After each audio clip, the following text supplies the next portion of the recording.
ECU, Private Nation, Purple and Gold family, stand to your feet, put your crossbones up, and lean side to side, yeah, and lean side to side, yeah, and lean side to side, come on, yeah, welcome to the island, man, it's crazy in here, a whole sea of purple and gold waving in here.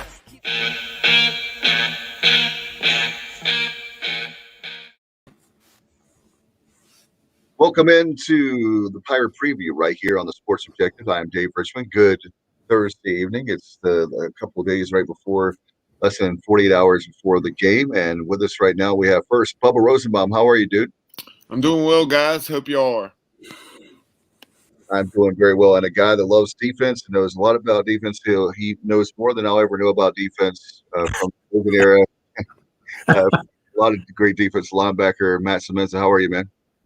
Hey, Dave, how's it going? Nice to be with you again. Just looking forward to a big game on Saturday. Yeah, I just want to say this. My ribs, everything hurts from the Pirate defense. I was there at the game, and you could just hear – I don't know if you guys could hear it on television, but you could just hear, like, the bodies, like there was that shoulder pads popping. Oh, my goodness. That was one of the best defensive performances I've seen in a long time at Dowdy Ficklin. And great stuff there. So we'll be talking about that. And Bubba, one of our favorites, back with us. He's Old Faithful. He's always been good to us, even if he's doing his Big 12 flag right now in front of us. We have Jeff Allen back. Yeah, always great to have Jeff on the program. Does the AAC report in addition, to other things or for the Knightline Sports Network. Jeff, how are things going? Things are going great, and we are still members of the AAC. So you gotta we're gonna do our time. We're gonna do it with class. So I do my first question before we start anything. Are you changing the name of your show to the AAC report to the Big 12 report, or that will happen once we change conferences? Yes. Okay. All right.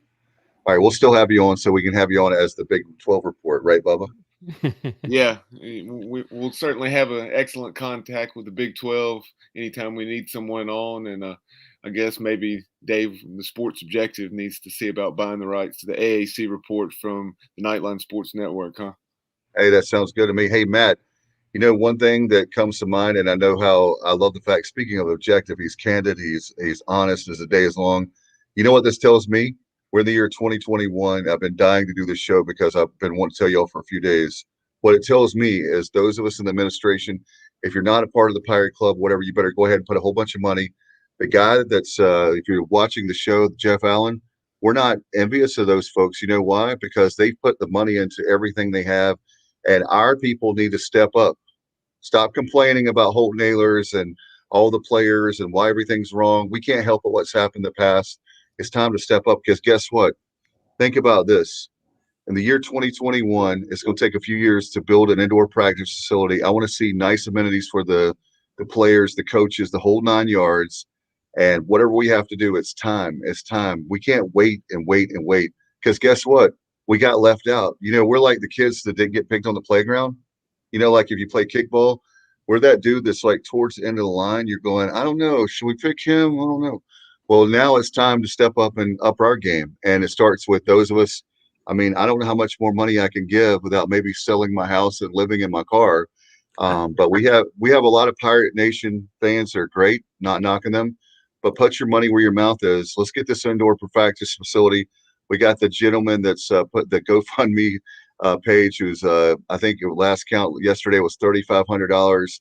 We'll try to see if we can get him on the show. I hadn't had a chance. I just realized to tell Bubba that. But we need that kind of urgency, Matt. You're a guy that I love how you're a former player and you really take it serious. And you're obviously coming on our show now, but want to get your thoughts on that starting out. Yeah, I totally agree with you, Dave. And if you just look at the position this program is in, we are trending in the right direction. We're here. It's year 3 from Mike Houston. You're starting to get the feeling that this program is very close to turning the corner. It could take one big performance. We have a great opportunity this week against a great team in UCF who's been good for a really long time now. And so if you're a fan of this program, you should be feeling optimistic. 3 wins in a row. And Mike Houston now is starting to get to the point where his recruits are starting to take hold in the program, and we're beginning to execute the way he would like to execute. And so you could just feel the momentum building. So I agree with you. Hey, for the Pirate fans, we need to get involved. Now is the time. It's no better time than now. No, it is. Hey, Jeff, when you look at your success with the Knights with UCF over the last few years, then what people don't understand is UCF, they went out, they've got great facilities, they have the fan base, they're doing all the right things, the great athletic director who's scheduling games. I mean, everything, the coaching hires have been, I think, to be honest, have been great. So if you want to look at a model, how does East Carolina, and then we'll move on to UCF, how does East Carolina make it to a quote-unquote Power 5 league? Well, you have to put your money where your mouth is. And Jeff, I know with you guys, that's something, it didn't start overnight. It didn't happen overnight. You guys worked really hard. And then we finally, the nation, as far as the football nation, college football nation, finally saw the fruit of your labors a few years ago. Yeah, and it really all started when they got the on-campus stadium. That really kind of jettisoned them in the right direction. They had played at the Citrus Bowl, which is Right. was a fine venue, but when you're putting 20,000 people in a 65,000 seat stadium, the optics are terrible. So the on-campus stadium, it brought a game day tradition to the campus, and then they got the indoor practice facility, and we were ahead of Florida and Florida State in that regard. So it all does start with what you do with your infrastructure and getting that built, and they really got great momentum from that, and they continue to upgrade and build the facilities up. And yeah, you have to have those things because it doesn't happen without that. Talk about that very thing with Central Florida with the UCF. With first of all, we've had, now that you've had a handful of games with Gus Miles on, how's the fan base feeling about Gus, and how is he fitting in? Because I thought that, and I know we've said it on the program, I thought it was a terrible decision by Auburn. I know why Auburn does because my gosh, their neighbor is winning championship after championship after championship. So you get those guys live in the panic room 365 in Auburn. But how are things? How has that transition been to have Gus Miles on there with you guys in Orlando? Well, last time I was on with you, we talked a lot about the excitement and the buzz, and now that we've had some games, there's always that lunatic fringe. Borrowing that. I'm borrowing that from Tim Brando. But there's always that lunatic fringe that we're the best in the world when it's great, and oh my God, we're terrible. We'll never win another game when we have a setback.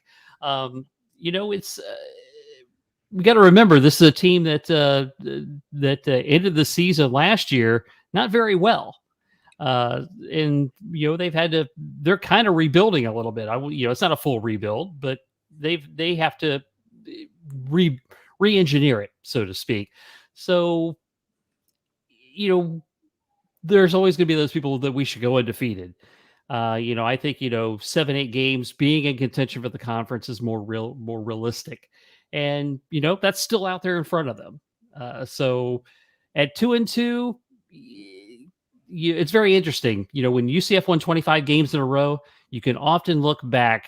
They had a play or two go their way here and there that helped them win games. This, you could easily argue UCF was probably 2 plays away from being 4-0 this season.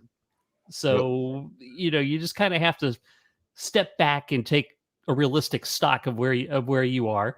And, I think, the fan base by and large, though, is still engaged and wanting to see how the rest of the season transpires. And Jeff, that's one of the things that East Carolina defensive coordinator Blake Carroll said on Wednesday. He said that, you take a look at it, that Louisville game right at the end and then the Navy game right at the end, they're literally a couple plays away from being ranked. Yeah, he's exactly right. And, that Louisville game, I mean, that was just such a wild affair. And, they get the turnover and you think they're going to, okay, we're going to at least kick a field goal and come out and sneak out of here with a victory. And then, an unfortunate bounce off a very good pass. The receiver had a bounce off his hands and it goes back pick six the other way. So, yeah, you just look at that and, yeah, you're just, again, it's just, you have to just kind of take a step back and breathe a little bit. Well, that very thing, Matt, with a very, how about us with East Carolina could easily be, you could argue that we could be 1-4, the trajectory though is headed in the right direction like Matt was talking about, but that South Carolina game, looking back, we said it would hurt us, but the reason why it's hurting us now is reality is we should have won that game. They took that game away from us. I remember our colleague AT was talking about in the texting during the game, I believe it was in the third quarter of that game, about how it's the want to. And that was one thing I was going to ask you about, Matt, this week. If you're the Pirates and you're on the defense and you know how good UCF is, we're not coach speak here. We're just being flat out honest. That's what we try to do here. But we know how good that offensive and defensively, I don't care what Jeff Allen says, they are very good. They're a very good team. And they have speed everywhere, as Coach Houston said this week. How do you, as a player this week, I wanted to ask you, being a former player in the Logan area, how do you get ready and prepare for the likes of a Miami, or this case, a UCF that you know that is talented on both sides of the ball? Well, the first thing that really jumps out to me when I look at this UCF team is, a lot of talent. There's still a lot of speed. Watching them last week against Navy, you see a true freshman quarterback making his first start. So as a defensive minded guy, what I'm thinking of is, how do we rattle this true freshman quarterback? How do we get him off his game? And he was very impressive. I thought he was very poised, but at the same time, what I'm thinking is, I want to mix up my coverages. I want to disguise my blitzes. I want to attack, and I really want to force him into a situation where he gets rattled in this game. Because listen, when you're a true freshman and you're out there, no matter how poised you are, and like I said, I am very impressed with Keeney. But there are still things you're learning, and there's still a lot. He's still learning how to read defenses. He's probably still learning the intricacies of that Gus Malzahn offense. So what I'm thinking is really, you really want to go after this young quarterback and make him very uncomfortable early in this game. That's what I'm sure Blake Harrell is focused on that this week. No doubt. And, with hey, Jeff, with Dylan Gabriel, that kid is one of the best quarterbacks. It was so sad for him personally, for him to go down. My thing is, when you look at him, what he, Matt, when you make that great point, what he brings to the table, and then no matter how great that kid is, you still don't have the game experience that a Dylan Gabriel has. And I'm not knocking. He could throw so many balls. We're still waiting for him to see him around Sunday, like 49-0. Who knows? But having said that, you've been around Dylan Gabriel a long time. What's the timetable? Because I've heard that there's a chance that Gabriel may come back this week. Is that true? I am not hearing that specifically. I know there's a lot of, there's been some conversation about that, but no, nothing that's okay. Nothing I have seen is triggered that he's going to be playing. So yeah, as far as the timetable goes, I mean, you're talking about a clavicle, and I certainly am no medical expert, but that's not a quick heal. So yeah, it would be wishful thinking if he could play, and and it was, and that play he got injured on, the set up the multilateral offense to try to make that last gasp to try to win a game. I am now in favor of not having your starting quarterback be in the lineup for that particular situation because of that. No doubt. Hey, Matt, one question I had was regarding the defense for the Pirates. Again, we're looking at that. Is it a situation when you're a former player, but you've been there? So I'm going to ask you this question. Is it such that, like you said, when you were saying to rattle the quarterback, is it also possible that you can be over aggressive where you're blitzing so much that the guy still has enough talent to beat you maybe a ball over the defense, just a long ball, or to keep the defensive honest. I mean, do you have to also be careful of just saying, hey, we need to play our brand of football and stay home and take care of, in other words, trust our defense, trust the guys, because it seems like to me, I don't know if you noticed, but this reminds me of the mid-90s defense at ECU, where there were a lot of guys, you could tell really liked each other, and you played hard-nosed defense, hard-nosed football, and you guys were like, there was a trust there. There was a bond there that I've got this guy. You don't have to worry about me. I've got this guy right here. I'm taking care of my man and maybe another guy. But have you noticed that with this defense?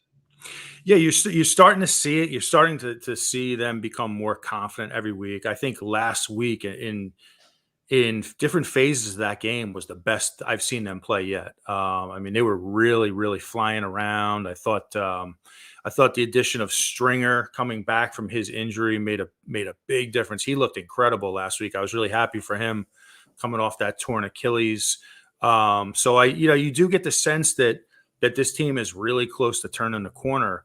And I think, Jeff, when I look at UCF, I mean, they've had it rolling for so long now. And I think for us to be able, if we're able to go down there and get this win, I think it will go a very long way for this team, because the confidence will continue to build.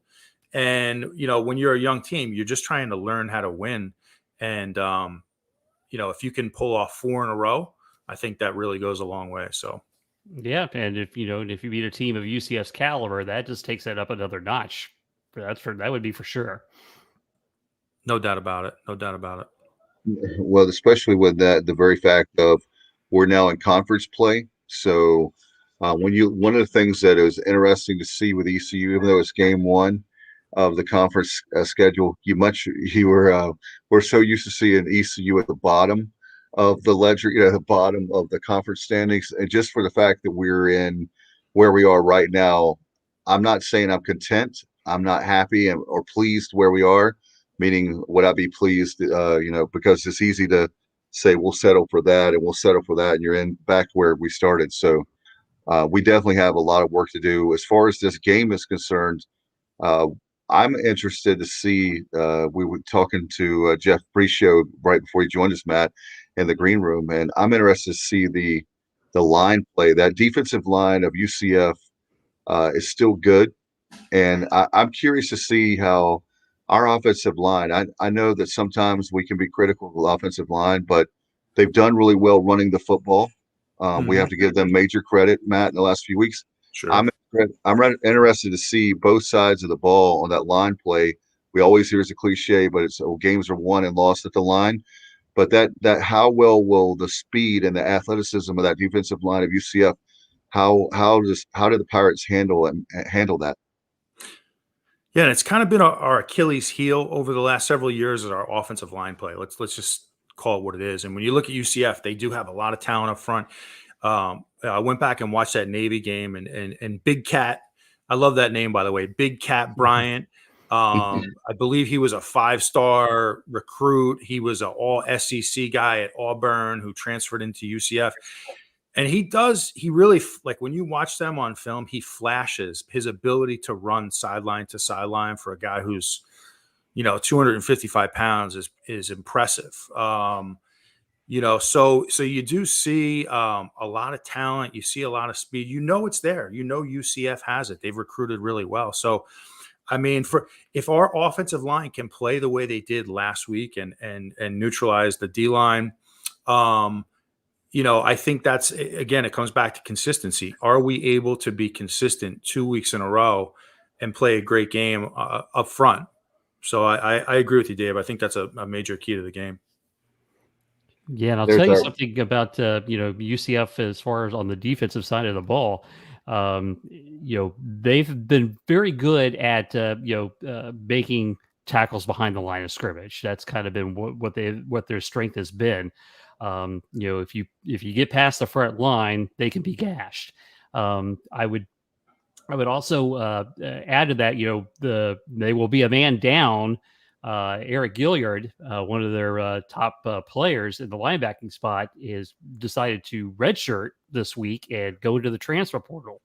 which certainly is an eyebrow raiser. It's not due to lack of playing time. He's a third leading tackler on the team. So he'll be a valuable piece that's missing from the defense. And then this is a defense that's licking its wounds from the Navy game. And Navy did their typical prototype. When Navy's good, they run for 300 yards. And they did that against us. And what I find interesting about that is, we had a bye week, and I thought we would have been a little bit better prepared for the triple option, because that's always a tough offense to game plan for with just a week's period. And we had the benefit of a bye week, and I was a little disappointed in how we played against them, having that in our pocket. So, this is a defense that, under Travis Williams, the defensive coordinator, I think is making some strides, but they were an awful defense last year. Make no mistake about it. And so they've got a long ways to go. I think they're making progress, but probably not at the kind of speed we'd like to see.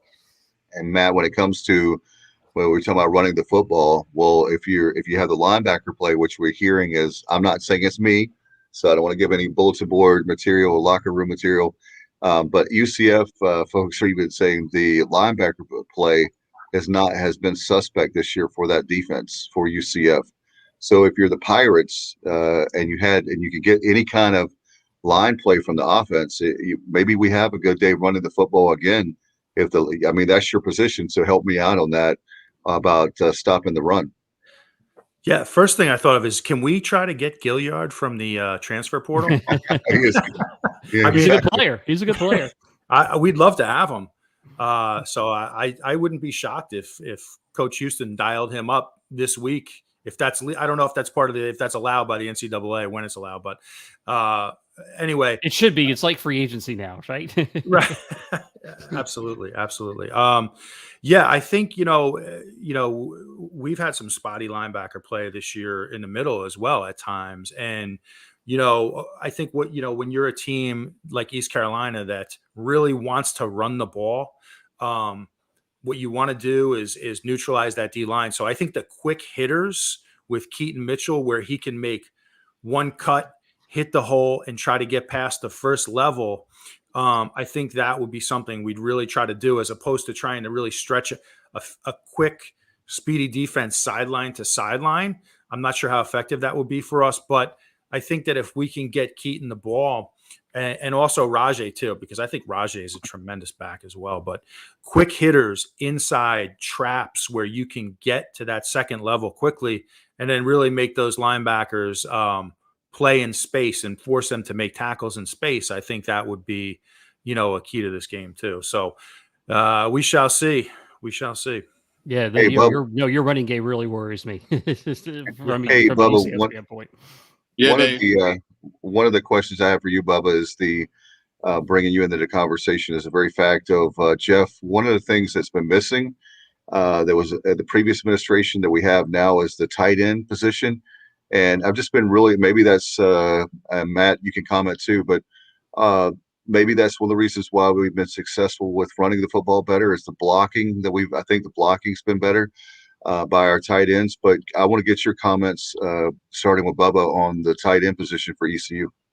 Yeah, from the blocking standpoint, you've seen four guys getting snaps, and Zach Bird, and then obviously Aaron Jarman, the Temple transfer, and then you have Ryan Jones, the Oklahoma transfer, who really had a coming out party of sorts against Tulane, getting the ball in a variety of ways, both catching passes and then some that went down as receptions, but flipping it to him on a jet sweep of sorts. And then obviously Shane Calhoun, who had the big 8-catch game against Marshall, and he's had some other nice receptions this year, and he got in on the action. So use those guys in a variety of ways, and like Donnie Kirkpatrick and Mike Houston have said over and over, a lot of different skill sets, and they can be utilized in a bunch of different ways. It'll be interesting to see, if Zach Bird and Aaron Jarman, when the opponent's least expected, if we throw the ball to those guys, short yardage situation down in the red zone, maybe something like that.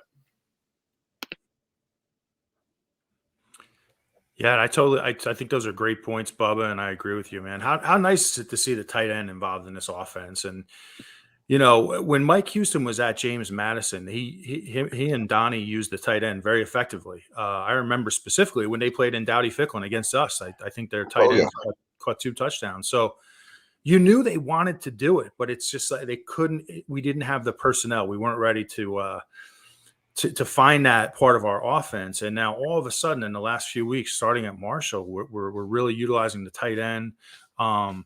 You know, I think between Jones, I think he's a really athletic guy, and then you know you have Bird and Jarman, who are more like the physical inline blocker type. So I think like he's starting to develop some options, and I love the tight end. The more we can get him involved, especially in the red zone, I think it'll really help our quarterback out too. And that's one thing, Dave, as a former quarterback, I can tell you, and, you know, a quality tight end and having that option, you know, especially, you know, the short yardage or goal line situations, you know, a good tight end can be a quarterback's best friend.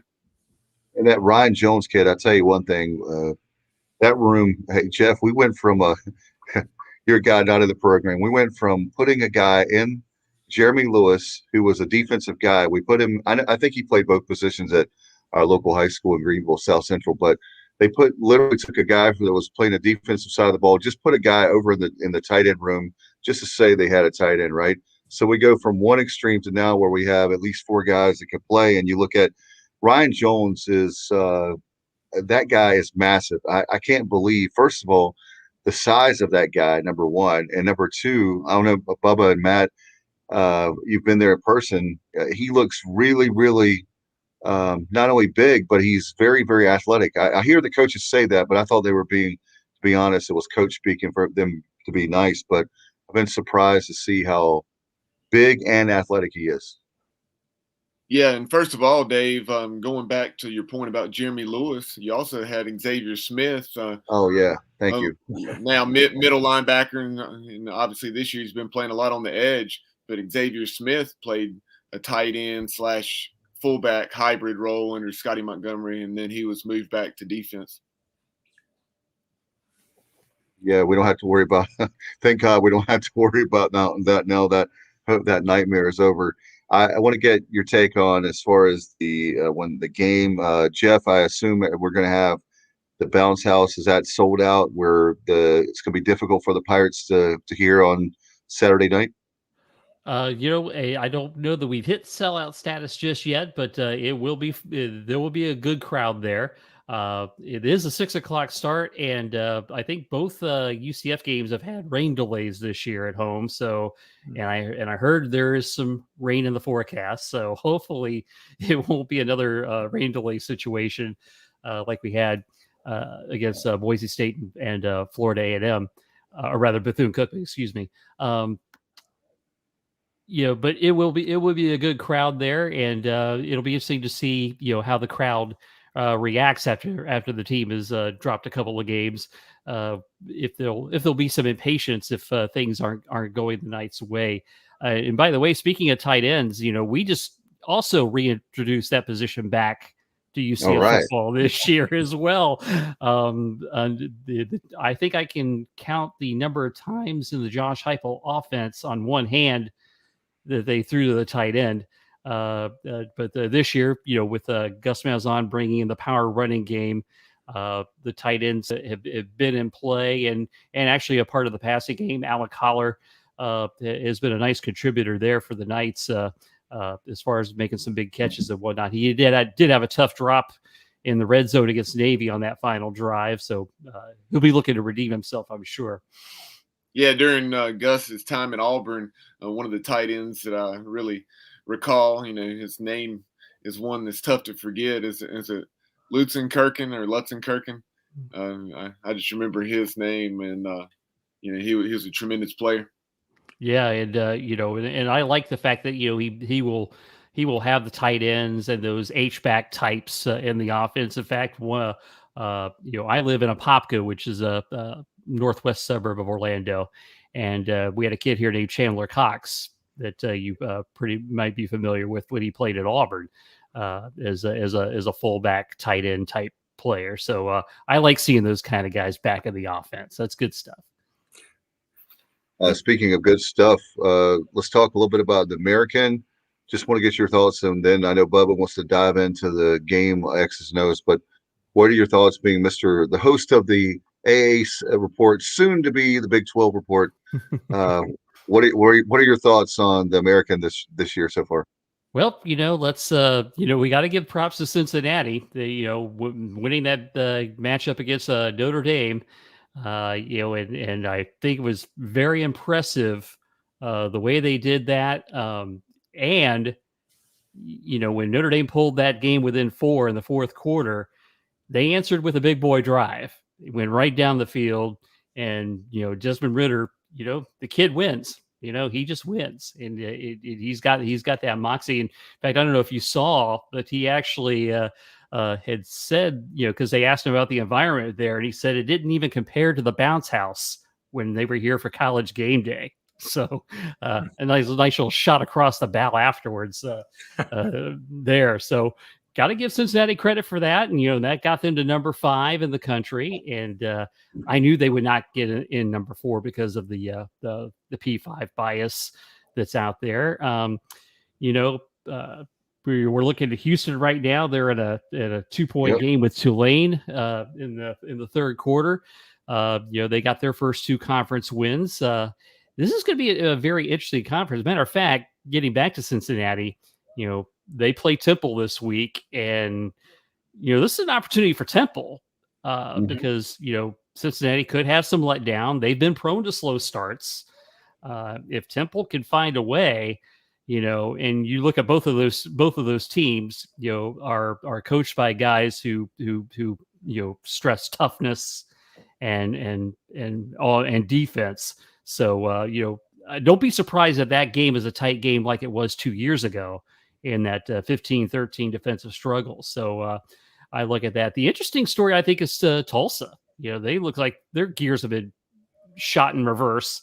They're having a difficult time this year, and I know you guys are very well aware of, they had a few breaks last year in making their way to the conference. What are you talking about, Jeff? What are you talking about? Well, they sure did. Yeah, and then granted, they had a good football team and a really good defense, and they had a good season. But whatever's happening this year is, they've certainly been flipped upside down. Tulane's been a little up and down. They played great, in Oklahoma. But they've had their struggles elsewhere. But I think this conference is just, of the top 8, is just there's just obviously Cincinnati's the bell cow, but you go 2 through 8. I think this is all very close to being very even. And don't you feel like this game this weekend, this UCF East Carolina game, there's a lot hinging on it. It could really sort of set up a lot of different scenarios down the road in the conference. It just feels like this game is pivotal for both teams. Yeah, I totally agree with that. UCF doesn't want to go 0-2 to start the conference schedule for sure. So, you hate to say must win this early in the season, but I think it's a critical game for them to win in that regard. And, and if East Carolina wants to, make those strides that you guys have been talking about, this is certainly a game that they want to win. So yeah, this is a ball game. You might call it one of those underrated games of the weekend, because it's probably more important than it looks like on paper. Oh yeah, Matt, when you brought up a great point. And Jeff, when you look at and I know it doesn't mean anything, it's just been 1 week. So let me be very clear on that. But when you look at the standings right now, and you see East Carolina and we're in at least the mid tier. We're not at the bottom tier. I think we're at least a mid tier kind of team right now. So you make a great point, Matt. This is a great game for it's a road game. And another thing is Coach Houston's talked about how well will this team handle success. You've won 3 games. Yes, you have. But that is a meaning thing because you've got 7 games left. So you have 7 games left of a season. It's not like you play a 5-game season. You play a 12-game season for the regular season. So you've got a lot of games left. And this is you're talking about opportunity. These, I think that our Jeff, and you brought up a great point, how evenly matched this conference is for the most part. And so one simple mistake, one turnover, one thing can make the difference of being like you said, second place where you're playing against probably Cincinnati in the championship game, or you might be 7th or 8th place. Yeah, and you look at, a team like SMU, which, they're off to another great start, but they have had tendencies to fold down the stretch. Now, will this be the year, that they kind of get that get that situation turned around? Tanner Mordecai looks like the real deal for sure. Having taken over for Shane Bichelle, and they've been electric on offense. Right now, I would favor them to be the team to get that second spot, but again, they've got something to prove when it comes to the month of November. No doubt with this conference, I tell you what, it's an exciting. That's the thing that drives me crazy with the talking heads, is this conference doesn't get the credit it deserves.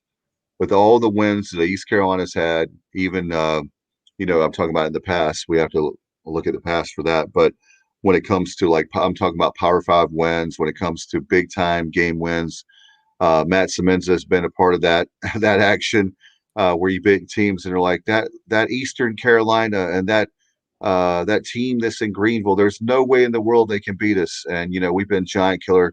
And then you guys, I mean, you want to talk about giant killers? Look at UCF. I mean, Jeff, you guys have been giant killers for a long, long time, and I think that's what's Matt, being part of that generation that you were from, and I'm part of that, being a student during that time of giant killers. I think that's what we're after. That's who East Carolina is you got to know your identity. We're giant killers. We're never going to have that brand name of Michigan or Notre Dame or Florida State. We don't have the brand name, as Logan used to talk about, Matt. But we go out there and beat the brand names, and that's even more special when you can go out and beat a brand name team. That's kind of like a rival game for us. Yeah, no doubt. If you look back at all the great East Carolina teams, I mean, I was really fortunate to be on those teams at that particular time. We had awesome leadership. Not even, I mean, obviously we had really good coaches, but the players, in my meeting room every day, I was with Morris Foreman, right? Oh, man, we had the Hearts, who were always hitting and talking, and we had awesome leadership on those teams, and that's playing with emotion and having great leadership will always, no matter who you are in college football, it can go a long way. And I remember Jeff, as a matter of fact, you might appreciate this. During my playing days, Central Florida came to Dowdy-Ficklen Stadium, and they had a quarterback who was on the way up by the name of Dante Culpepper. Oh, yes. And it's interesting. Like, at that time, UCF was, I don't even know if they were FBS at that point. I mean, they were really off the radar. I think they moved to FBS in '95. But yeah, and you talk about, and during that era, UCF, played a lot of big boys. Early on, it was for the payday. But then, we started getting pretty good, and we were coming so close. I mean, I call that the so close era, because we had so many of these games against these teams like Georgia, Clemson, Georgia Tech, Nebraska, had these teams on the ropes and just couldn't finish. And and I would go to a lot of these road games, and the opposing fans would do the, "Hey, good job," and boy, we got tired of hearing that. So it took a long time for us to develop into giant killers, for sure. But that's how you build that brand and get where you want to go. And Bubba, with this matchup.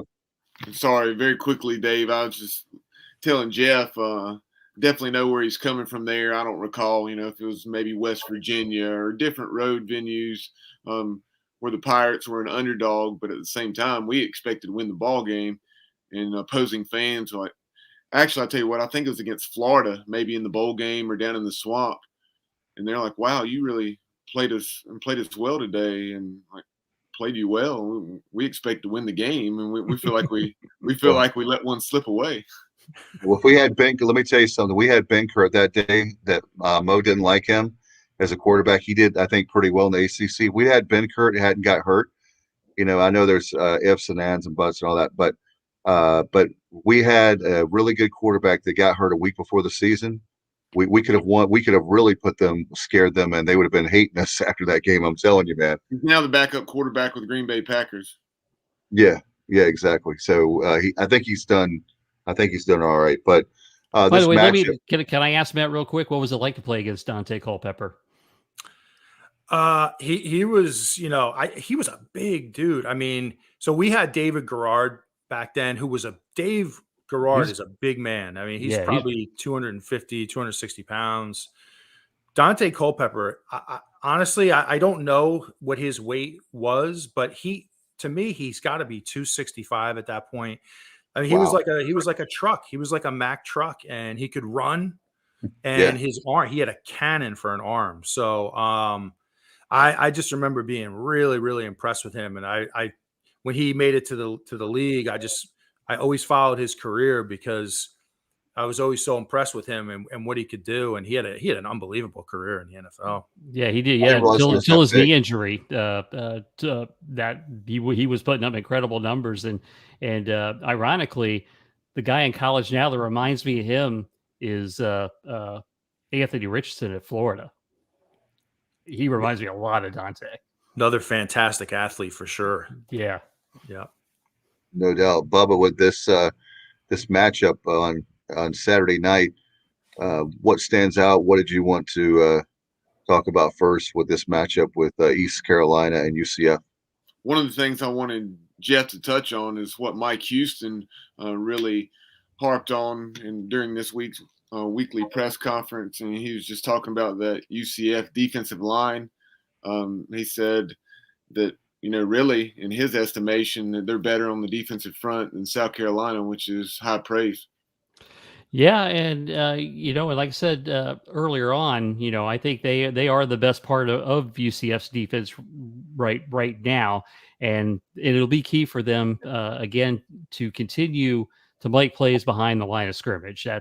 That's kind of been the calling card for them so far this year. So and getting Tremon Morris-Brash back, he had an off-field incident that ended up knocking him out of the first couple of games of the season, and he got in the second half against Louisville. In fact, he was the one who created that turnover that got UCF the ball back right before the pick six. So this is a good front, and it'll be interesting to see. They will definitely have to be impactful, especially against your guys' running game, which is pretty darn spectacular. No question. And that, Bubba, that's the thing that I'm curious to see, like I was talking about earlier, is how that defensive line that's the matchup I'm watching, guys, is that defensive line of UCF and our offensive line, because if our offensive line could hold their own, but if I know it sounds like I'm stating the obvious, but if UCF can manhandle them, that takes they said it at our press conference last night. They want to run East Carolina. We want to run the football. We've been successful. You take away the run. Not to say Holton can't do it or that we don't have any weapons, but when you have Mitchell, the second play of the game against Tulane, he has that long run down the sideline, bam, and it's like that kind of stuff. Since basically what, guys, running games since maybe you could say Cooper, Breon Allen, but as far as explosiveness, probably Chris Johnson. Yeah, no doubt about it. You look at Coach Houston was talking about it in the post game as far as the team accomplishments as well as Keaton's individual numbers, that 222 yards, averaging 15 yards a carry. You talked about the runs he had early in that game, and now he has 5 plays, 4 of those runs, and then 1 a screen pass that are 59 yards or more this season. So he's a big play waiting to happen. He doesn't need much of a crease, and he can take it the distance. So you have to take good angles, and he can really eliminate angles the way Chris Johnson did, running around folks and turning some heads doing so. because some of those App State secondary players that he outran and really just took away their angles. I think it caught some of those App State fans off guard because the App State secondary guys run very well. And they showed that the next week against Miami. But, taking a look at our running game, you really look at it outside of Keaton's big runs. If you took those away, we're averaging 2.8 yards per carry. So we're hitting the big play and very little else. Last week, we started to show some progress there. And you also had Rajay Harris rushing for 70 yards. And Keaton had some nice 5, 6, 7-yard runs as well as those, home run plays. So, you really take a look at it. Hopefully this Pirate offensive line will continue to take a step forward this week, and it will need to, because I really don't think this is a game that we can win one-dimensional on offense. If we're one-dimensional and, it's only a passing game, I really don't see us pulling the upset. No question. And Matt, one of the things I want to ask you about is talking about the running backs, but you guys as well in defense. It just seems like, and I don't know because I'm not a player and didn't play, but it just seems like for both sides of the ball, and it may sound like a cliche, but we're seeing the game, we're seeing things where the vision that we have on the field, like when he was talking about how with Mitchell and you have with Harris, they're able to make their cuts and they're seeing the lanes to go through and run through. And before, I guess some of the other guys are seeing. Then on defense, not only staying home now, we're in position to make a play. We're tackling better, but we're moving, like swarming around with the defense. It just seems like the vision on the field a lot better than we've had in probably since 2015. Yeah, I totally agree. And I think it just comes with, it's like we're such a young football team still. We are such a young team. And I think that it's where the guys are starting to get experience. They're starting to get the game reps under their belt. And the game begins to slow down in your second year. And you could see a lot of these guys just developing, right in front of you. And Keaton is one that, he's easy to mention because he just looks so much more comfortable this year. And he looks very decisive. And when he sees, like Bubba mentioned, when he sees a crease, he hits it hard. There's no dancing.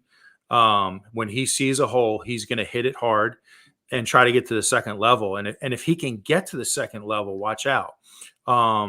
So I think that the game is just really slowing down for a lot of these players. Jaquan Mcmillan, our corner, who I mentioned this earlier in the night, I heard earlier this week that he is and this is per Pro Football Focus, he is the highest rated corner in the country right now. And he looks so comfortable out there on an island. I mean, it's like you get the feeling that anytime a ball goes his way, he's going to have a chance to make a play on it. So, I think that's a big part of it, just the experience and getting the game reps. And Jeff, that's one of the scary things that I guess you guys are going to be happy to leave the conference, because these guys, as Matt was talking about, and I know Coach Houston, Matt, was talking about, is the very fact these guys are so young. So, like, let's say they're redshirt freshman guys. They've got a ton of reps. And yes, we were taking our licks over the last couple of years under Houston. But in a couple of years, in like 2 years, when they're juniors and seniors, that's when you're going to really see the fruits of the labor. And the thing that Houston does so well, guys, as you all three of you know, is the player development under Houston is tremendous. Watching practice, even with a naked eye, not a former player like Bubba and Matt you can see the teaching that's going on that we've been missing in the previous administration. So now, not only you've got guys that are buying into the system, you've got guys that are getting experience, but they're taught how to tackle. And like Blake Harrell was talking about, one of the rules that I hate, that the worst rule in college football is targeting. They don't know how to call it. So don't get me started on that. But he talked about that, which I was happy he was talking about that last night in the press conference. They teach that, how not to get not caught, but had the right way to tackle and the right way to approach a guy instead of getting, obviously the obvious signs of targeting. Yeah, I sometimes I feel bad for these kids now in 2021 with this targeting rule. I mean, it's embarrassing sometimes, these calls. I hate it. I'll be honest. I despise the targeting rule. I'm all for player safety. And I don't like to see guys headhunt. But I say this over and over. What I would like to see is if you get called for a targeting, it should be a penalty, a 15-yarder. But you should not be ejected from the game. I think if you target twice in one game, you should be ejected from the game because Just like so a many of personal these foul, calls- right? Yeah. Right, exactly. Because there's so many questionable calls nowadays, and when you're like these free safeties, you have a receiver coming at you who runs a 4.4 40, and what are you supposed to do? Stop on the dime and aim for his chest? It's just it's crazy. Well, it's obvious that to me, and I'm not a conspiracy guy, but the college football wants offenses to have a lot of points.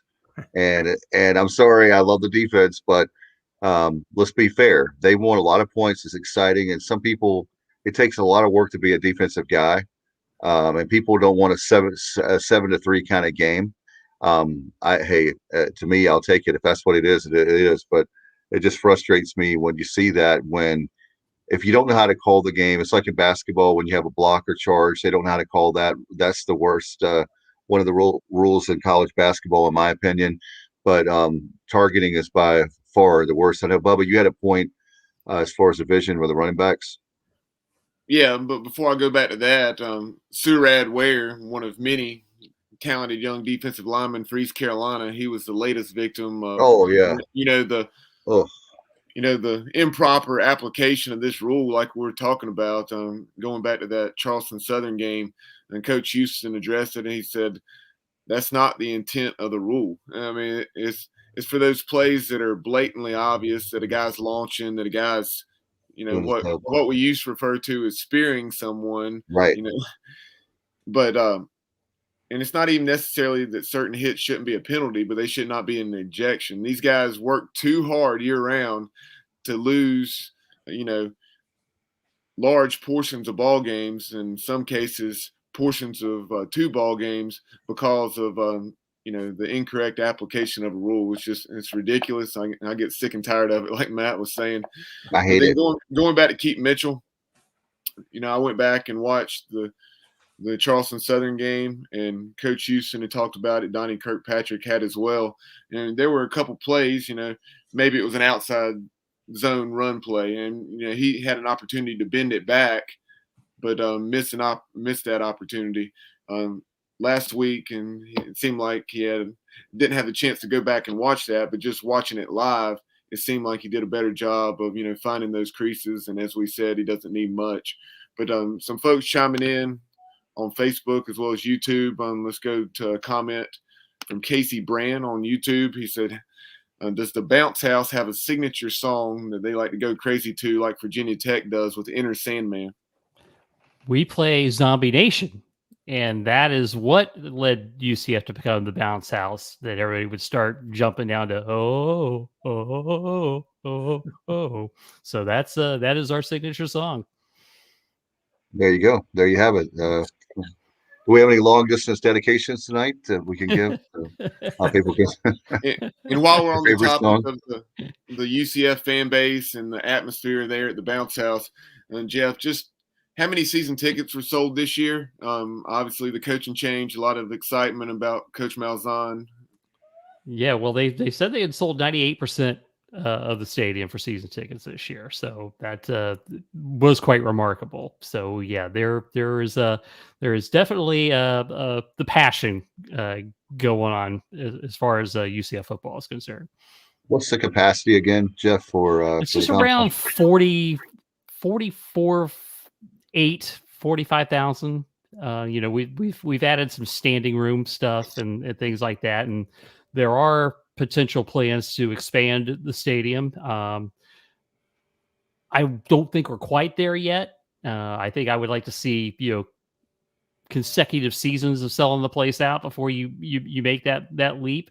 But they have some potential moves of making it like a 60,000 seater at some point. Well, I'm hoping, Matt, that we can get our. I'm sorry, I was just going to say real quick. I want to see my sports bar there at Dowdy Ficklen Stadium. That's what I want. Hoping that we can get, if the Rosenbaums can give just a few more dollars, we'll be able to have our Matt. We'll be able to drink a beer there at the sports bar. Come on, let's get. Let's it go. makes perfect sense. Yeah, that That way we sounds can great. show 365 days a year. We could show up there and have a sports bar that we could all hang out, even if it's not our game. We could watch other games. And anyway, Bub, I'm sorry, I digress. No, my point that I was going to make as far as the bounce house, with seats around the entire field, the bowl shape that it is, that big time image projection, that it looks like it seats more than 45,000. That's what I was going to say. When it's packed and rocking, and it looks more like 55 or 60 in my opinion, and that's something that going way back to the late 90s, early 2000s, when the expansion was happening in Dowdy Ficklen, when we added the upper deck prior to the 98 season. How long the construction took there. It was supposed to be ready for the 97 season. You probably remember that, Matt. We had those PGA Tour-like end zone bleachers for Wake Forest and South Carolina as a result of it not being ready. And, Coach Logan had some jokes about that. But, I really wish that the administration at that time would have closed the end zone or close the stadium there in the end zone and had a building there, a little more appropriate than what the Murphy Center is. And I think there's a lot of wasted space. I know there's a lot of wasted space. Terry Holland talked about it, and we could have had something, a brick building with red tile roofs that tied in with the other buildings on campus. Well, here's the thing, guys. There's I don't dislike the Murphy Center as far as the look of it. It's just in the wrong place. It should be where Ward is or a different place. It's a beautiful building. I have nothing against the building, but if you think about it, going back to Jeff's point about how loud that stadium is with the bounce house, we're building a program right now. Can you imagine? Now you're looking at. I was told years ago that if you added everything up, like you put upper decks and the whole, take away the Murphy Center, I heard there was a master plan that they would, at some point get rid of the Murphy Center and put it in a different place, move that, and you actually enclose it like Bubba was talking about. You could put 75,000. Wouldn't that be nice? But right now we have to crawl before we can walk, guys. We got to sell out they're doing better with the Town Bank Tower, with selling out those boxes. So, Matt, winning cures everything, my friend. You guys won a whole bunch of games, so people are starting to get excited about the program, Jeff. And when you guys have the expectation for a reason, because you guys won 25 in a row. I mean, something like that. I mean, like, can you imagine, guys, if we won 25 in a row? We might. Oh no, I can't imagine that. And I think that this program now with Mike Houston can go to a year 6 bowl.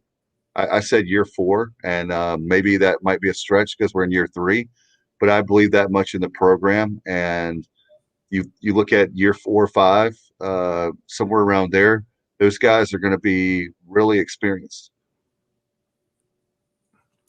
Absolutely. I think I love the trajectory of this program.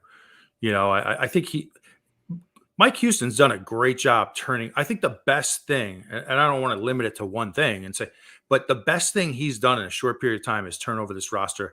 Jeff, 3 years ago when Mike Houston took this job, he inherited 68 scholarship players. We were down to 68 scholarship players, and that is no joke.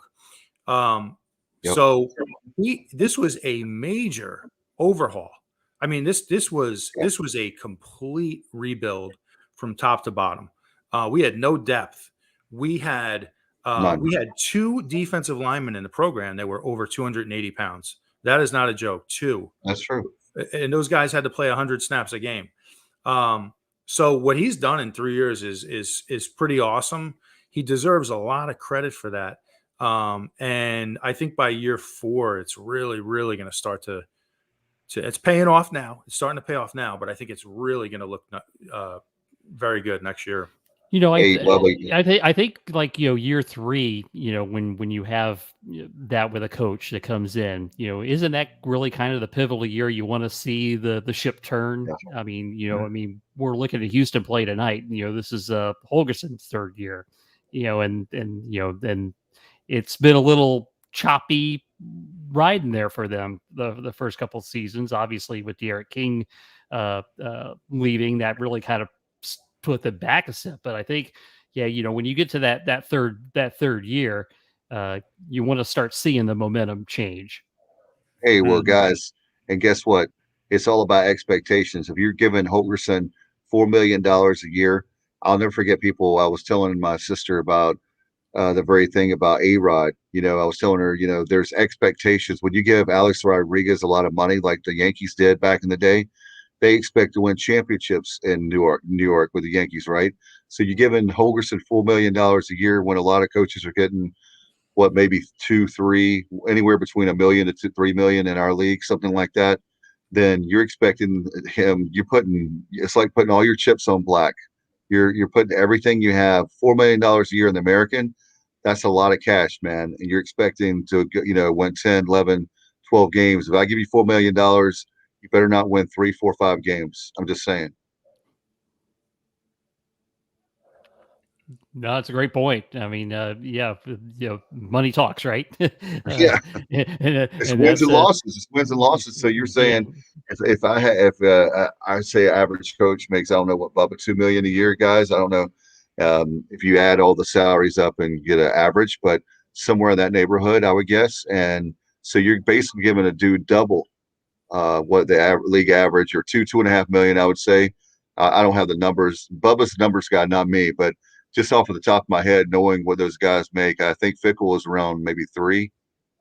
I don't know, somewhere around there. But anyway, Fickle is making less than Holgerson. I do know that. That's crazy. But hey, they have the cash. If they have the cash, go for it, man. Go for it. What is Gus getting, by the way, Jeff? I haven't seen his salary. I don't remember right off the top of my head, and I know, obviously he's still getting money from Auburn. So that softened our blow, and then a whole bunch of coaches are, man. Yep, and Josh Heupel's moved to Tennessee. We're getting money for that too. Yeah, I think Gus is probably around the 2, if not just a little bit under right now. But yeah, he's got bank coming in from other places. Jeff, must be nice. Earlier, Jeff, we talked about the quarterback situation for UCF. Tell us about the offensive skill pieces. Yeah, of course, and I was very interested in hearing Matt's opinion of our freshman quarterback, Mikey Keene, because from a non-UCF perspective, because when I watched the game last week against Navy, yeah, he was very impressive. It's like, hey, this kid looks the part. And you just saw that he had nice calmness and poise, and to Matt's point, yeah, I think the game plan should be to try to rattle him and let him see what he hasn't seen yet. So that's definitely, will be interesting to see how he handles that particular process if you guys bring a lot of pressure.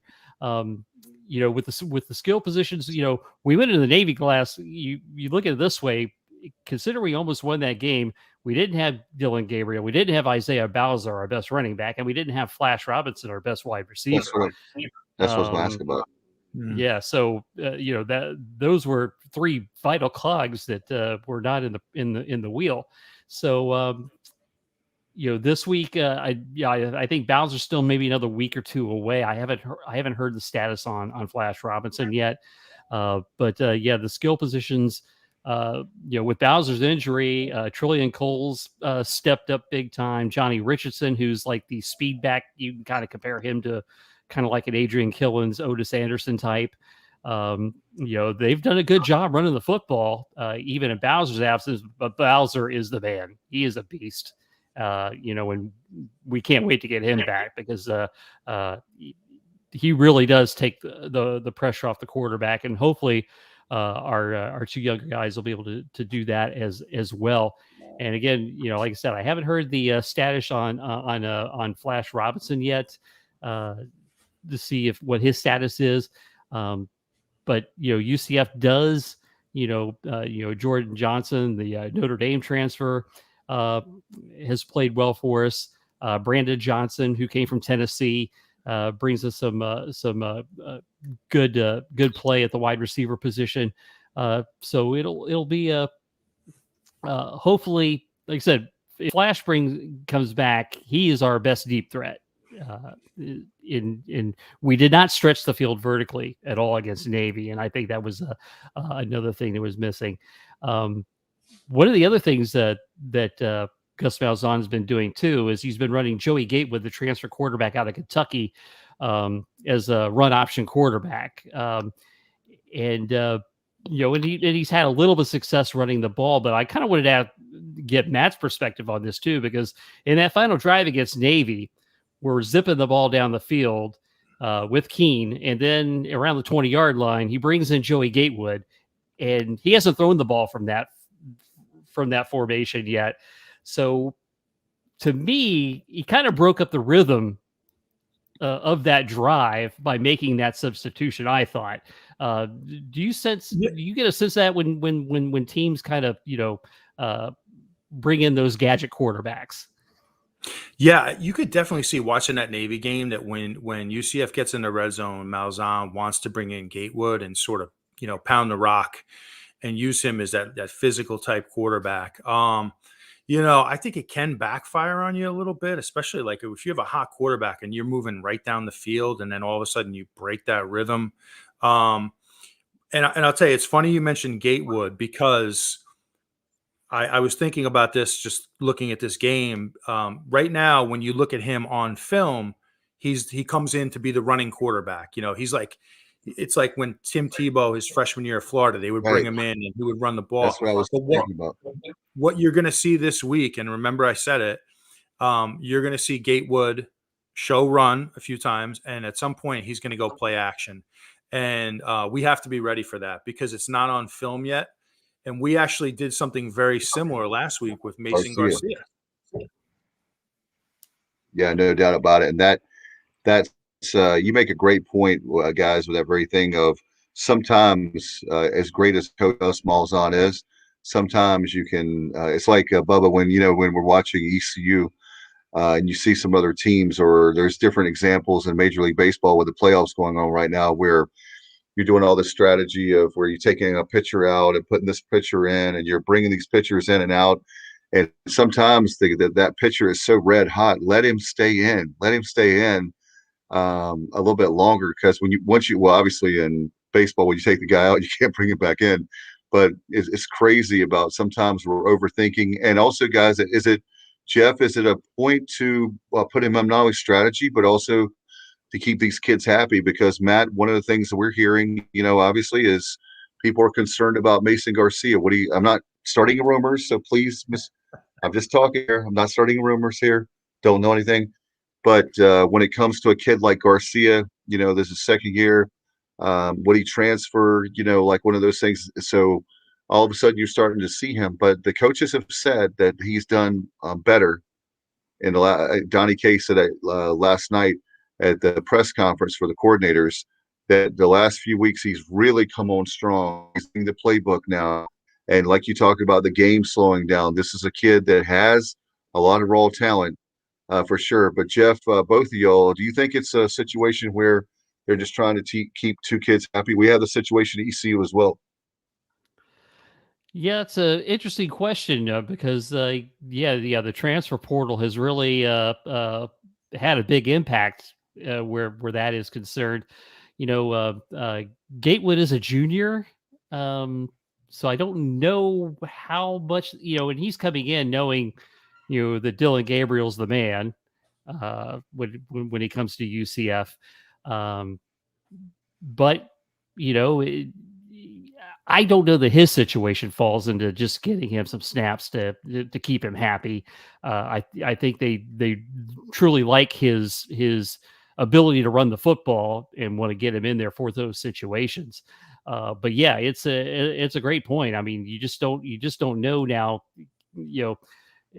the big change in college football is kids ain't sticking it out anymore. Yeah. If they're not happy with the coach, they're not happy with the playing time, they got a way out now. So it's a dynamic that I have mixed emotions about, because the coaches are allowed to come and go, and the players have always wanted to have that as well. But to what extent does it hurt the game? I think that's the bigger question, and I think only time will tell on that. No doubt about it. And Matt, with everything, Bubba, you've been a quarterback. What do you think about another thing I mentioned to you guys is the fact of with Garcia? It's good to see him getting reps, because Logan, Jeff, I don't know if you remember this, but I know Matt Semenza will, because he was on those teams. Logan was great because he brought in the backup quarterback for at least a series, or obviously more than just the mop-up time if EC was winning. And I'm happy to see Garcia starting to get that experience, because he had the Navy game last year. Man, we were so close. We lose by a touchdown, something like that, but a handful of points. But he comes in now. He actually, like Matt said, he knew it was coming at some point. Instead of running the football, he threw a dart. It was perfect. But here's the situation now where we have a kid who's getting experience, because who knows, Holton could leave after this year. I'm not saying anything. I'm just saying go pro. He has the experience to go pro now. I don't think that he's going to go, but go pro. But you never know. And Garcia could be, all of a sudden, if you have him on the bench, all of a sudden he's your starting quarterback, most likely next year, with no experience, or very, very little experience. Bubba, you go ahead, Bubba. I see you're trying to jump in. What Dave said, you never know. Holton may or may not be back, and that remains to be seen. Not a whole lot to talk about right there at this point. But I do know last weekend, I'm trying to remember the young man's name, but former highly touted, I want to say 4-star quarterback, maybe top 5 pro-style quarterback coming out in his class. Played at the University of Tennessee, and he was in for that Tulane game. So that is something. And he said that the coaching staff was very upfront with him, just not knowing, whether Holton will be around or not. If he is, obviously, if Mason Garcia is around, then we wouldn't be in the market for a transfer quarterback like him. But if one of those guys leave, then we definitely would be, because he has minimal experience, but at the same time, he has played 4 or 5 games in the SEC. Yeah, and Bob, at that point, I think what you're going to see after this year, and I don't know this information personally, but I think it's going to be one or the other. I really do. You have 2 really talented guys, and in 2021, you just, like Jeff mentioned, it's almost like the coaches now, beyond just the X's and O's and the schemes, they have to manage these young people who they think very differently than we did, 15, 20 years ago. When we took a scholarship to a school, we were committed to that school for the long haul. And it's interesting just to see how much it's changed, where if you don't play right away, you can hit that portal. So I'm sort of predicting that at the end of this year, it's going to be one or the other, either Mason or Holton. I hope not, but I think that's just a sign of the times. Going back to this matchup, I'm looking over the numbers. One of the things that really jumps off the page at me, pass protection has been a struggle at times. East Carolina has allowed 17 sacks. Meanwhile, very surprising that UCF has only produced 2 sacks, if I saw that correctly, Jeff. So just talk about, has that been something that's kind of been a frustrating point for that defense? Yeah, it has been frustrating not getting the sack totals. Like I said, they've been getting a lot of stops behind the line of scrimmage, but they're not getting the sacks on the quarterback. And and I think they've given up a lot of third long situations because of that. So it's definitely something that you would like to see improve, because let's face it, pressure on the quarterback changes everything as far as generating turnovers and things of that nature. And something else to keep in mind, guys, East Carolina's defense has been very good in the red zone. Done a good job of forcing field goals, bending but not breaking. And then UCF offensively, they're scoring touchdowns at a very high clip in the red zone. I think 16 out of 20 or something of that nature. So that's something that, something has to give there as well. And the Pirates are going to have to continue that trend of forcing field goals. And also East Carolina has generated, I want to say it's 12 turnovers now, forced 12 turnovers in 5 ball games. So nearly 2.5 turnovers a game. And then you have UCF that hasn't turned it over but 5 times thus far. Yeah, and what helps UCF's red zone numbers is they've been going for it a lot on 4th down. We've only attempted 1 field goal this year. So they've and part of that is trust issues with Obarski. He hasn't really proven to be a solid kicker, and I'm frankly kind of worried, if it comes down to a game-ending situation, because he had a big miss against Memphis last year, and if the guy's not kicking field goals in live action situation. Only imagine it's how tough it is going to be when it's a pressure kick. Yeah, you read my mind there, Jeff. That was something very quickly, Dave, that I was going to bring up as far as the special teams and the kicking situation for UCF. Owen Daffer for East Carolina taking over for Jake Verity. He's 5 for 5 inside 40 yards, but his 2 misses are in excess of 40 yards, missing from I think it was 40 against Tulane and then 44 against South Carolina. Yeah, and UCF special teams was a disaster last week. Had a block punt return for a touchdown, had a shanked punt. That could be a factor in this game as well if they don't shore up their problems there. We have John Young, who is solid as a rock. I mean, he's so good, and I think we obviously Luke Larson, the Australian kicker, is fantastic in that regard. But then. I know, guys, we've discussed it, but to me, you were 4 out of 5 on 4th down, right? We're talking about that. Does that that's a great thing for confidence in your team. 80% of the time we got it last week, but when you're playing other teams, how many times can you be 4 out of 5? I'm not taking away from Tulane. They're a good team, and we did, that was awesome on our part. But at some point, with the game on the line, like we're talking about, you could have 45, 50-yard field goal that you need. Verity was, we're appreciating him more and more this year, right, Matt? Oh, he big time. He was a big time kicker here. We miss him. Yeah, and we had Matthew Wright here for several years, and he's now kicking for Jacksonville. It's a shame he hasn't been able to latch on with the team full time, but. When you have a reliable kicking game where they're just darn near automatic, that's a big difference maker for sure. Oh, by the way, I forgot, Dave. Before we went on the air, you were chomping at the bit to talk about Cincinnati. Oh yeah, I just have this thing where I'm not, and let me just make it very clear. I'm not indicating when I say this that Cincinnati's overrated. They are the real deal. They're a great team. They've earned all the accolades they deserve. So let me preface everything before I say that I'm frustrated with this. More frustration with the talking heads than Cincinnati. They already have Cincinnati playing in the playoff, the ones I hear people. And I've heard 3 different, and I'm not going to call them out who they are, but I've heard 3 different shows, sports shows, talking about how Cincinnati basically is just going to mop up the American. Cincinnati's chomping at the bit, something like that, to get the American. I said, let me tell you something. There's so many teams, right, great on paper, but guess what?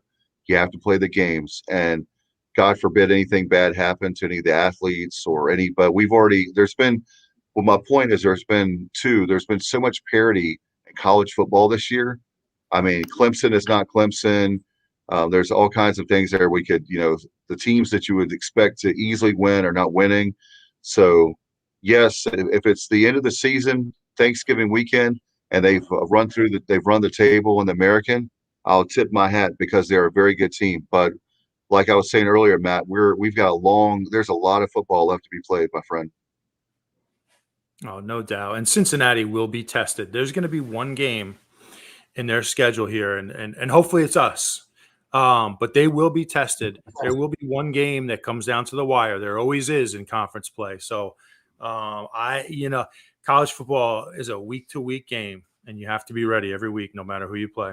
Hey, and Dave, to your point, last year in the championship game, a lot of folks thought that they might have their way with Tulsa, and Tulsa took them down to the wire. Yeah, and again, let me make it very clear. I'm not saying that they're a overrated team. They are the real deal. They're a very good team, good coach. They've got an unbelievable quarterback. So I don't want to act like that. I'm not saying they're overrated. They shouldn't be number 5 in the country. I'm just saying let's let the games play out as they do. And Jeff, I know that we've kept you here long. What are your keys to the game before we let you go, my friend? Yeah, one last point about Cincinnati, Okay. because Go ahead, please. even if they run the table, they go undefeated. Here's the reason they will not get into the college football playoff. This will finally be the year that say, well, maybe Notre Dame was overrated after all, because they've been overrated for several years. And this will be the year that they finally admit it. So that's awesome. That's awesome. Absolutely. If you want to talk about it, Matt, if you want to talk about it, and you and I are, and I know Jeff, Bubba's very young, but we're all I know Jeff, maybe the older brother here, but Matt and I are close in age, and we remember Luke Holtz winning a national championship for Notre Dame, but their kids are playing at East Carolina. They've never seen Notre Dame win a national championship. Think about that. Or for 1988 I was 15 years old in high school the last time they won a national championship. That's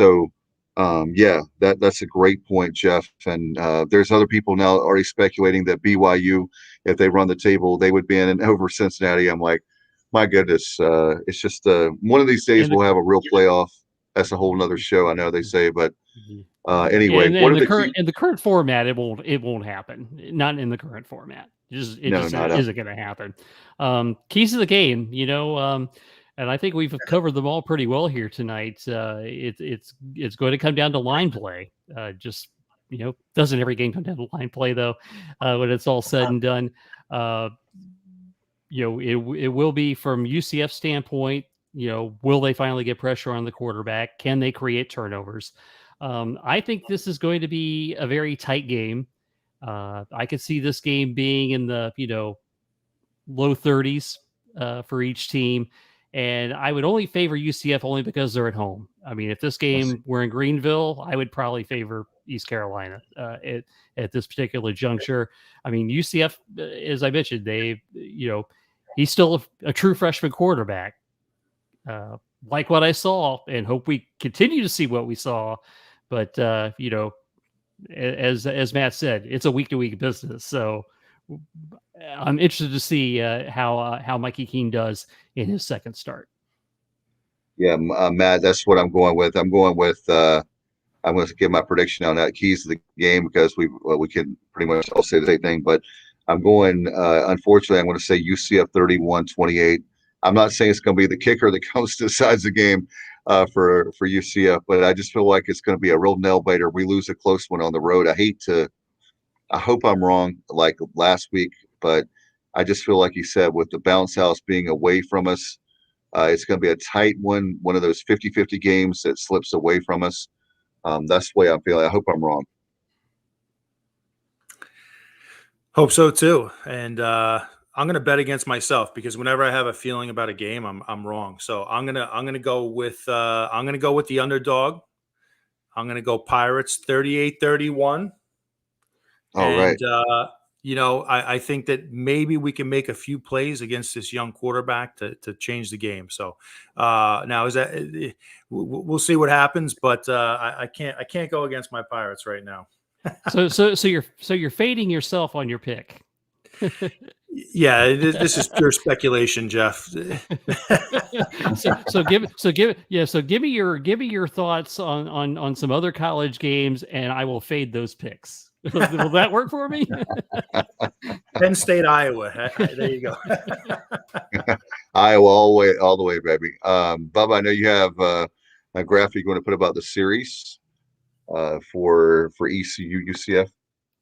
Yeah, you take a look at this series. This will be the 20th meeting between the Pirates and the Knights. On that first meeting back in 1991, when UCF was actually still in the FCS. Wow. East Carolina went to Orlando and defeated the Knights at the Florida Citrus Bowl. But Pirates had their way early in the series, winning 8 of the first 9, and UCF has had their way of late, winning 5 straight in 8 of 9, and really winning those games. I think is something like 26 or 27 points is the average margin over those 5 games in that win streak that UCF is currently on in the series. There you see it's very close both in Greenville and Orlando. 6-5 Pirates in Greenville and 4-4 in Orlando.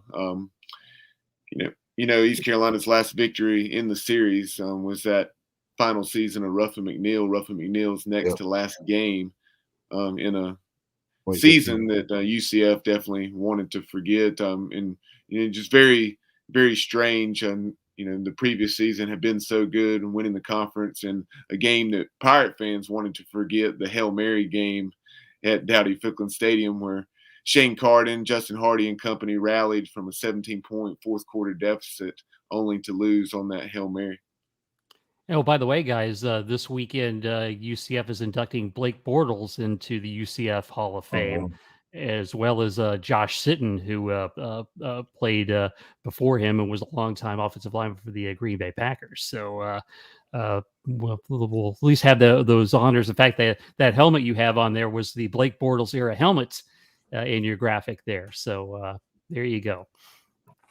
Well, it's going to be an interesting game. I tell you what, guys, very excited about this matchup. It's 6:00 on ESPN Plus, and they're putting a lot of games on Plus. There's a lot of Pirate fans that don't understand strategy.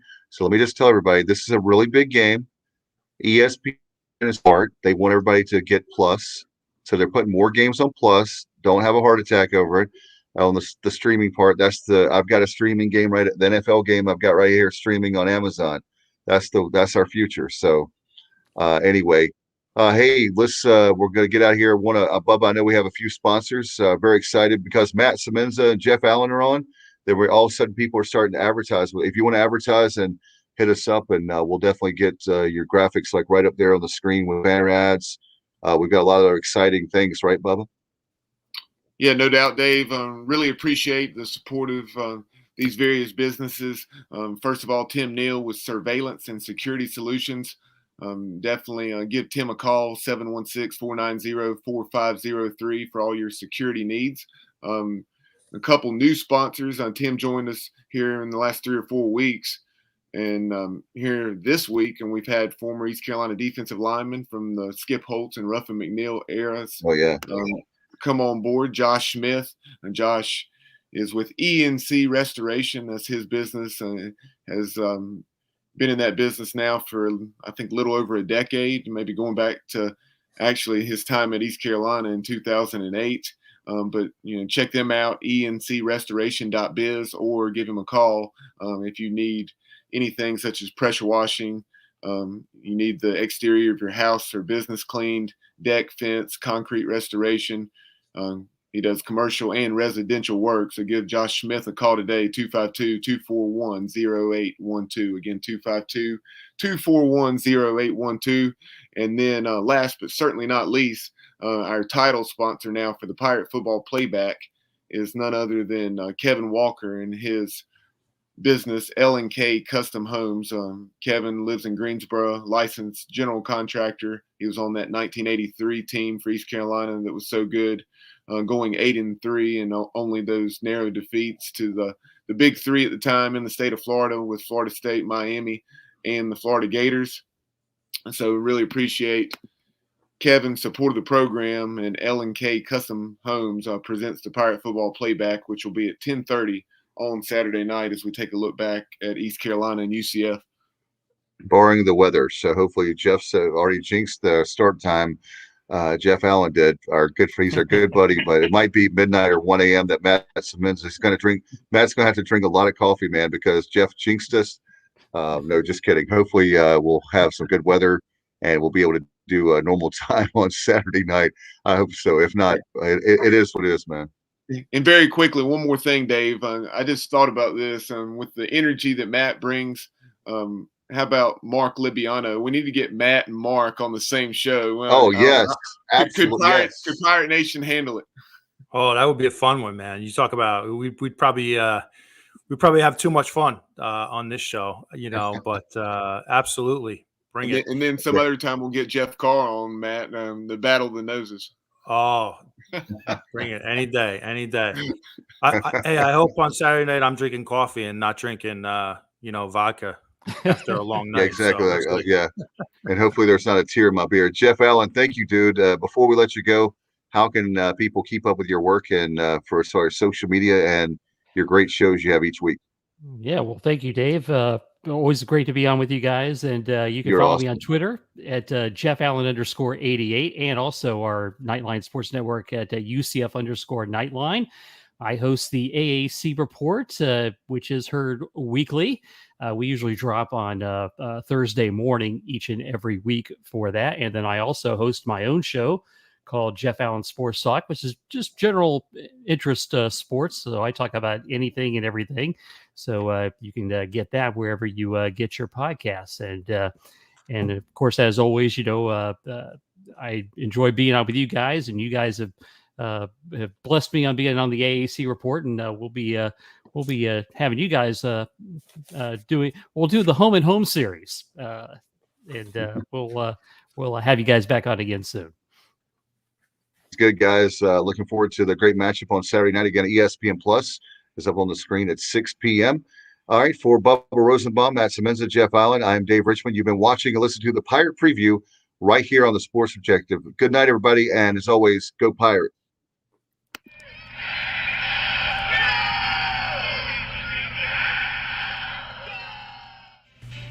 Yo, what's going on, y'all? This is Udon Cheek, assistant track and field coach at East Carolina University. You are plugged into the Sports Objective podcast. If you are a fan, you are plugged into the right place. And if you're really a fan, you will share that link. My heart is purple and gold. I'm a pirate down to my soul. And I don't back down, not at all. Find out when the cannons explode. Boom!